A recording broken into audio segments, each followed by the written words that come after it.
Good afternoon, good morning, good day, wherever you guys are. Welcome back to another video. It's Stephen here on Friday, the 28th of February, the last day of February. As if it's March tomorrow already.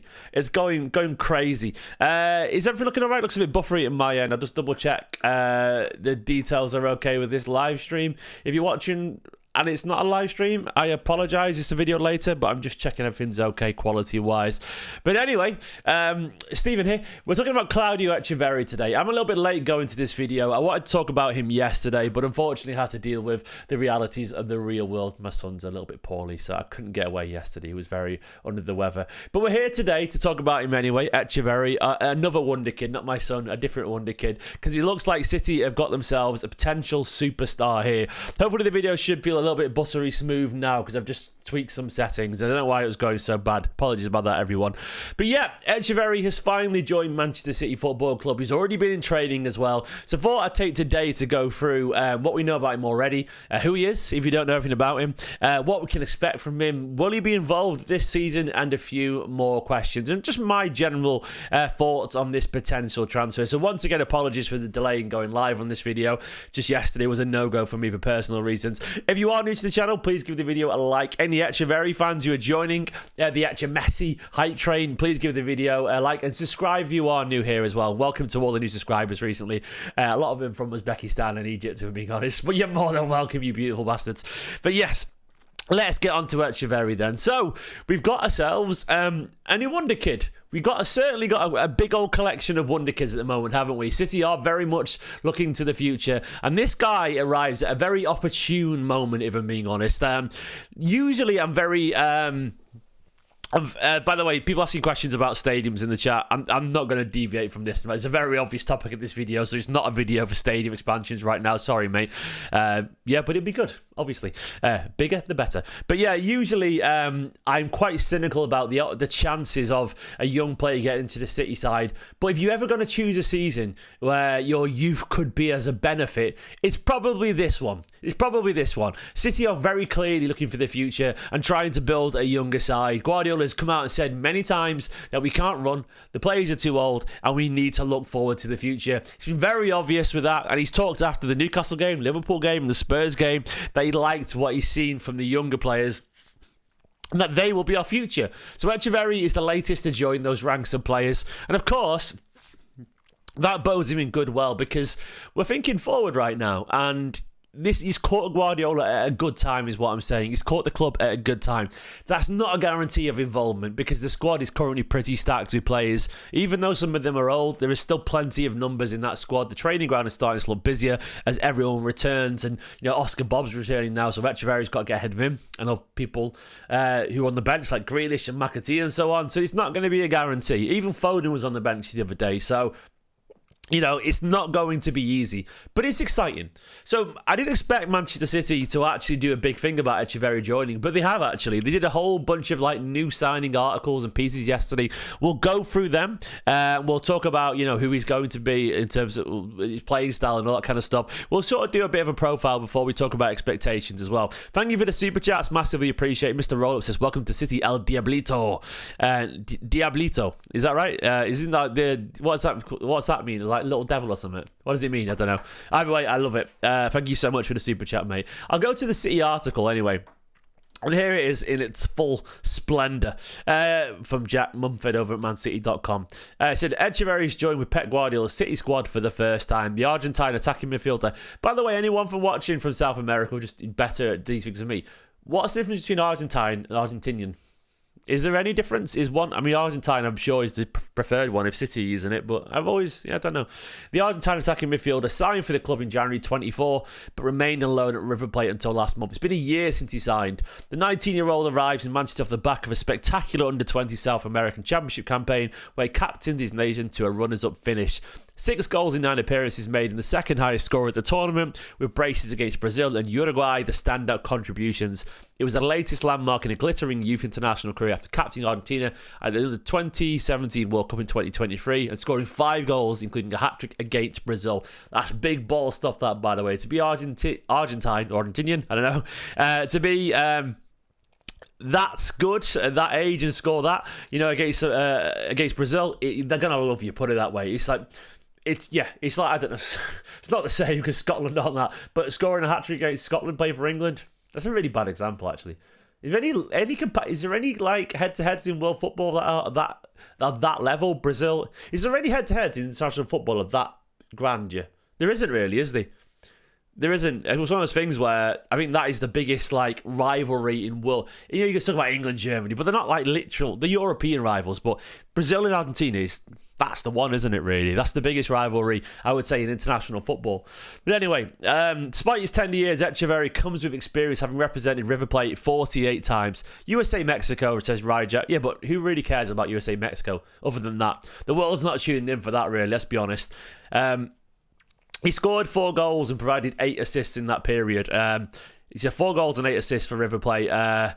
Former City defender Martin Demichelis, who was the manager at El Monumental until July 24, gave him his debut in June 2023. Spain, Portugal, yeah, I guess. But it doesn't really feel the same, does it? Doesn't feel the same as... I think it's just something to do... I think it's just the biggest. I think that is unequivocally the best and biggest international rivalry.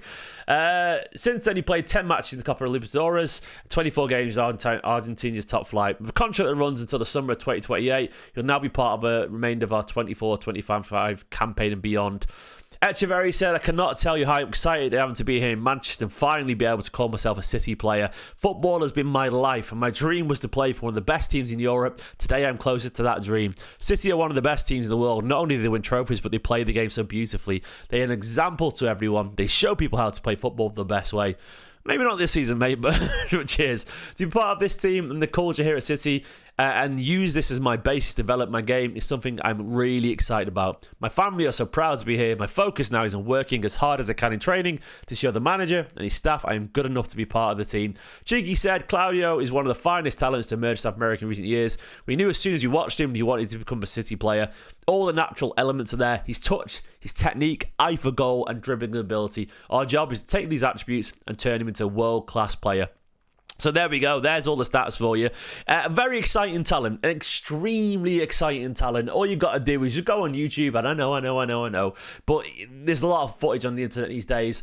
Look at clips from him playing at, youth tournaments, and you can see that this man is very technically gifted. An exceptional burst of pace, aggressive. I don't know if anyone else has seen this, by the way, but he actually turns like a Manchester City legend. Which one do you think I'm talking about? I'm going back here a little bit, but he reminds me of someone from my youth, the way that he dribbles and the way that he runs at some people. Kudos and respect and a virtual high five to anyone who gets that, who I'm thinking of there. But he reminds me of someone. I want to see if anyone in the chat gets it. The way he turns dribbles at people. But yeah, he looks very, very, very aggressive. And I really like it, the kind of guy when the ball's at his feet, he makes things happen. You've got to be, my youth, the clue is, you guys know how old I am. Matt's got it, King Clancy, yep, and Hex got it as well. There is a bit of King Clancy, the way he turns it, runs at people, seriously. Like, he reminds me a bit of him. Now, of course, it's a very different world, a very different era. Football's changed a lot since then. But there's a bit of King Clancy about him, man. There really is. Paul Laker. Richard Edgill. Very King Clancy, yes, in the way that... It's the way King Clancy used to just turn and shuttle forward. Echeverri does that. Like, you'll be facing one way, then I'll literally just spin like that and just gone. Very much like that. Like, David Silva wasn't really that kind of acceleration kind of guy, where this guy seems to be. I guess what I'm trying to say is, well, like, there's just a lot of natural ability there. It's worth, and I know it's just at youth football that we're watching him, but look, ultimately, if you're playing at the under-20 South American Championships, there's going to be a lot of very talented footballers, Like, there is brilliant footballers all over South America, and if you look like one of the best there, you're probably a very good talent. It doesn't mean you're going to be world-class, but you've got a very good chance if you stand out on the pitch against Brazil under-20s, surrounded by Argentina under-20s. So that's the thing. He's clearly very talented. A bit Tevez-like as well. But honestly, the way he dribbles, go watch a Clancy video. You'll see what I mean. It's very, very similar.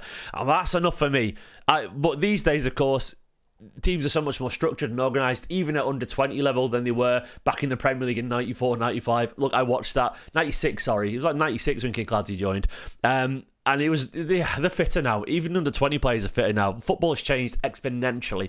Everyone's smarter, more technically aware, more physical. So, yeah. So, I think in a different era, Echeverri might have had Kinkladze-esque joy against senior players. That might still happen, but it's a very different world now. So, if he's got work rate, if he can grow into the Premier League, that will be absolutely critical, that ability. That is my concern, is that can he grow into the Premier League? Look, it's all very well beating fellow 19-year-olds, 18-year-olds, 20-year-olds or whatever, because that's a lot easier. But when you're playing up, against 6'4" Gravenberch in midfield, or whatever, and you're playing against the physically dominant Premier League era where everyone's physical, everyone can run, everyone's strong and wily and experienced, it ain't easy. It's really, really difficult because it's just hard, man. Look, I always thought, and to be fair, actually got there. He also reminds me of another former City U player of recent years. Can anyone get it? In terms of his explosive dribbling style. The comparisons were very similar. I like doing this. See if you guys can read my mind. He reminds me a little bit of the dribbling style of someone else who everyone thought would reach the very top. He's gone pretty far, to be fair. Not world class, but this guy, the lad I'm thinking about, he's got there. I like doing this guessing game and see if the chat are on the same. Masoom's got it already. Brahim Diaz, yeah. A little bit Brahim Diaz in the way that he runs with the ball as well. Brahim Diaz, everyone thought he could be, at a young age, world class. And look, he's very good, don't get me wrong. He scored against us. But he's very much a very good player as opposed to a world class player, Brahim Diaz. The level between that and the elite is so hard, man. Like, I hope Echeverri is more than Brahim Diaz. If he's Brahim Diaz, we've got a very good player. But I want him to be special, man. I want him to be, special. I want him to be one of those players that people just associate with turning the game. He's 5'7", 5 foot, something like that. Look, I'll find a photo of him. Where we left, there's the photos of him training. I go to my profile because I know it's there. So we know he's about 5'7" because there's a photo of him here in training. He's already in training, by the way. There he is next to Rico Lewis. They look about the same height, but Rico's got that much hair. You look where the eyes are. His eyes are about 2 inches taller than Rico Lewis. So Rico's 5'5". So I know he's about 5'7", probably similar height to Bernardo Silva, Phil Foden there, Echeverri. Already on the winning side in training. The point I'm making, he's not a big guy, but then we've seen Phil Foden, David Silva, Messi was 5'7", Aguero was 5'7", lots of 5'7" players. Seems to be a sort of sweet spot for you. He's not as short as Rico, actually. I mean, really zoom in. Look, I'll show you now. Zoom in. You can see where the eyes are there. Oops, I disappeared. His eyes are taller than Rico Lewis. Rico Lewis's hair is just big. His eyes are in line with the top of Rico Lewis's head. So he's taller than Rico Lewis, clearly. But Rico's got that sideshow bob hair. Giving him a few extra inches. Probably why he has it, to be honest, which is pretty harsh. But I think I would do the same if I was Rico Lewis. So he's taller than Rico. He looks about 5'7" to me, But either way, he's not a big guy, is the point I'm making. I don't think he's tiny or anything like that, but yeah, he's not big. A 5'7", 5'8" is fine, though, in modern football, if you're strong and technically good and fast. Rico's further away in the picture. I mean, he stood right next to him, mate. There's that much difference. I don't know, he looks about Bernardo's height, I agree. If I find a photo of Bernardo and Rico next to each other, Bernardo Silva, Rico Lewis, let me see if I can find a photo of them next to each other. There'll probably be a photo somewhere. Yeah, there we go, look. That looks very similar, actually, doesn't it? Because he's slightly ducking there, Rico Lewis. But you can tell if he wasn't ducking, the head would be the same. But he's clearly bigger than Bernardo Silva. So yeah, I think that's about a fair comparison. Bernardo Silva level height, which is, yeah, you can see how Rico looks reasonably big there because of his hair as well, but he isn't. So he's all right height-wise, basically. But cute family photo. It's got Carson and his kids, yeah. I love that. So he's a decent height, but he's not massive. He's not massive, and we're in an ever-increasing physical size. He's a number 10, so obviously we have to, be aware that number 10s can be a little bit smaller because, it's all about finding space and bursts of speeds, but he's going to have to grow a little bit. And yeah, I agree, Nerland, he's not strong. He's only very small. He's 19 years old, but I remember Phil Foden at 19 years old compared to Phil Foden now. Though it's a weird time to say that because Phil seems a bit weak right now. Phil is... he's very adept, though, at bouncing off people. And the way that Bernardo Silva is as well over the years. Look, the only reason, that I feel like Phil and Bernardo this season are just off it. That's why they're not bouncing off people. But they have done that plenty of times in the past. And Doku's not tall. He's bouncing off people right now as well. He's strong, though. Echeverri will grow. He already looks bigger than he did about a year ago, by the way, Echeverri. Look at photos compared to him. So it's all about what he can do in those little half spaces and so on. So we'll see. Some people are just small. There's a few articles about him, by the way. Echeverri talked about his admiration for Doku and Savino. He's betraying his Argentinian compadres there, talking about Savinho. He said a few quotes about it. He said, yes, of course I've watched them play. Big fan of Doku, as I said. I see myself in them. They're very dynamic players, as we say in Argentina. Very spicy with the ball. I like that. A bit spicy. Yeah, I like a spicy footballer. They often are in South America. What I love about South American footballers often is that they just go and go and go and go. These kids are born to play football, man. Like, they are just aggressive, and it's part of their playground and like street side football.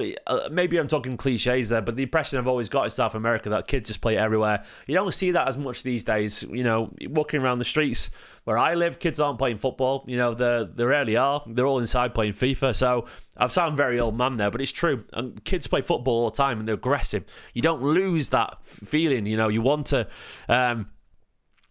With all due respect, Nerland, I'm not going to take your opinion over whether Bernardo and Foden are better than him. You know, I don't know that fact, and you don't know that fact. It's just your opinion, mate. Ultimately, City feel like he's an elite player potentially, and they've signed him. So let's see what he can get. The one thing I will say is I wouldn't judge Echeverri of who he is now until he's played some time with Manchester City Football Club. I'm a firm believer that elite talents improve around elite footballers. They just do. Like, if you put a very good player with an excellent coach and it's got the right mentality, they get better. They just do. Some people just seem to rise to the standards and level. I think Kusanov seems to be a great example of that. Very much considered a really exciting prospect, but no one, absolutely no one saw this impact at Manchester City. This is because he belongs at this level. Some people just belong and they grasp the opportunity. So let's see where Echeverri goes after a week battling, all these Manchester City players in training, because that is a much higher level than he's ever had.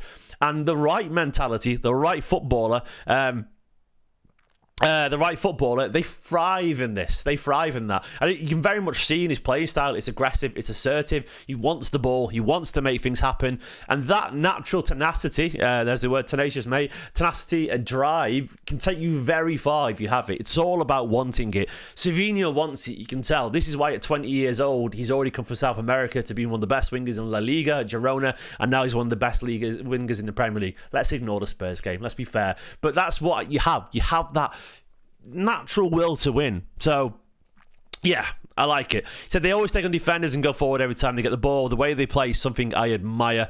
Absolutely.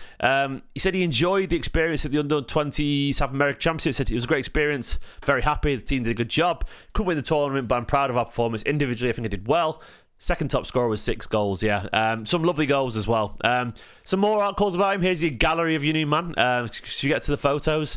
There's the cheeky photo, which this is the last ever cheeky photo we'll see, by the way. I'm actually sad about that, man. I need to share this. I need to share that thought. Someone remind me to tweet that later, because I'm all about the cheeky signing photos. There's him in the studio, just looking chill, bless him. Echeverri, welcome. It's great. I missed that studio. I've not been for a while. I love that place. There's him holding the shirt, part of the first team now. It does look like sort of like a younger Aguero. No, it doesn't look like Aguero, but it looks like he could be related to Aguero, if that makes sense. That's not just because he's Argentinian. There's just something about just that look, you know.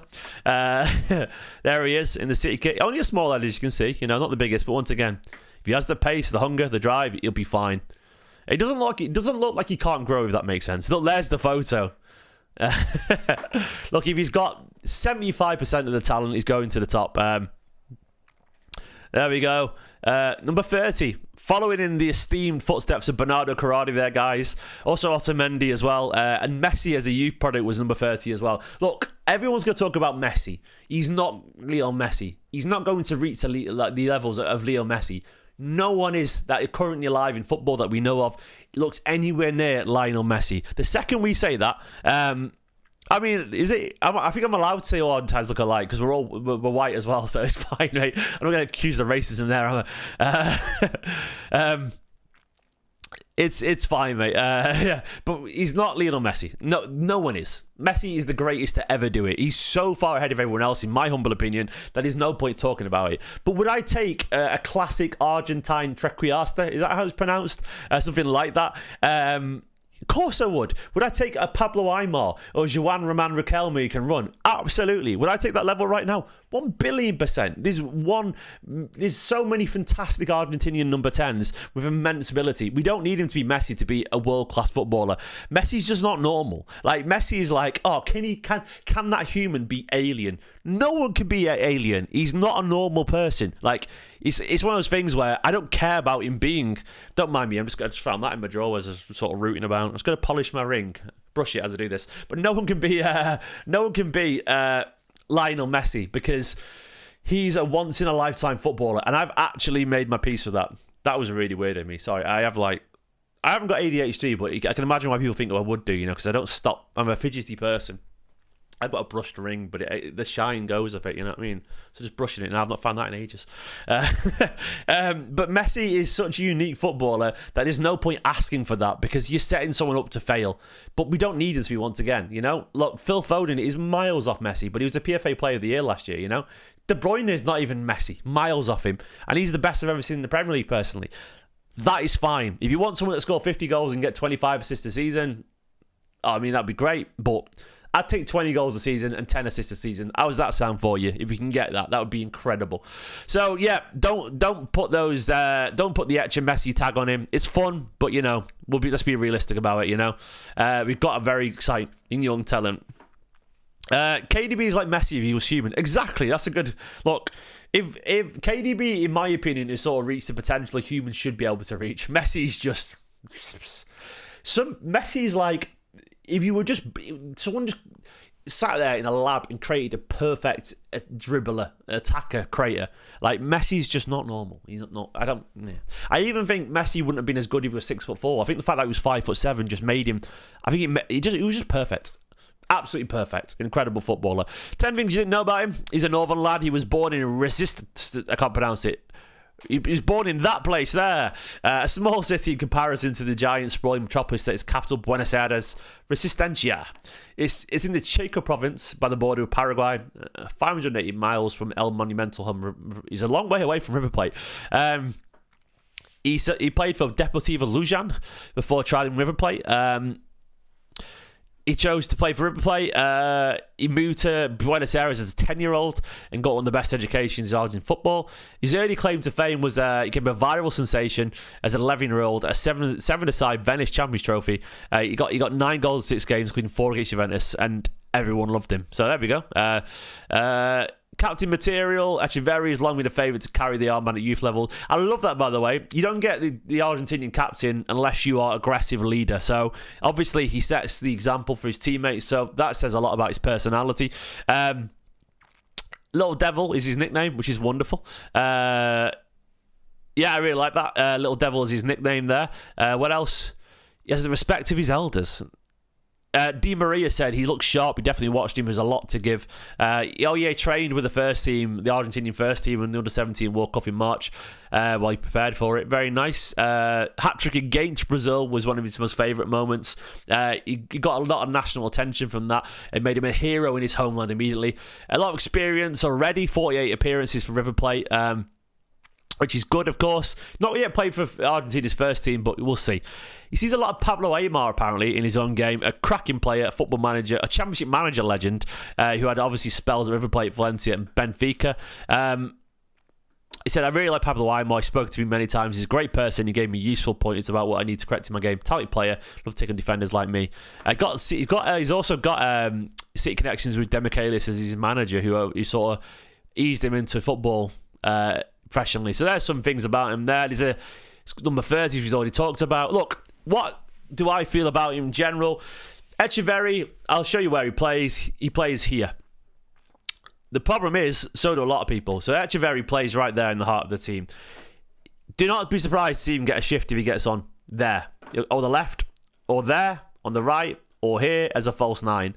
He's an attacking midfielder. The only thing about him is that we're going to have to be very, very patient. Guardiola said, let me find the press conference quotes today.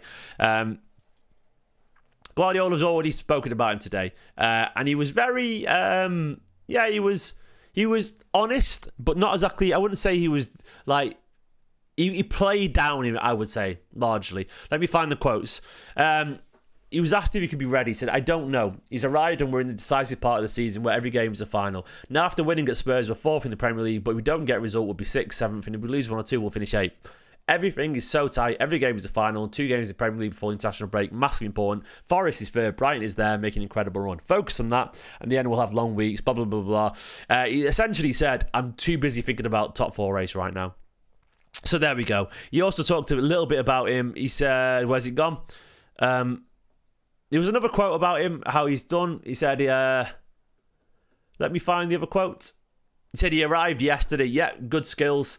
Good skills. Yeah, welcome. We're going to help him. And yeah, we'll see another player. So, look, it's very obvious to me that he's not going to be thrown into the first team. Simply because, when you go back to, I've lost that. I lost the team builder thing. Simply because there's so many players that are currently ahead of him, you know? You've got Foden there. You've got Marmoush is currently playing that role. McAtee has finally sort of semi-won the trust of Guardiola with substitute appearances here and there. Oscar Bobb's about to return. Kevin De Bruyne is there. Then you've got the wingers, Savinho, Doku, Jack Grealish. You know, Oscar Bob can play out wide. You've got Haaland up front. I'd be amazed, unless there's an injury crisis, if we see much of him. Look, even Vitor Reis, who signed for about 30 million the other day, didn't make the bench because we've got too many players.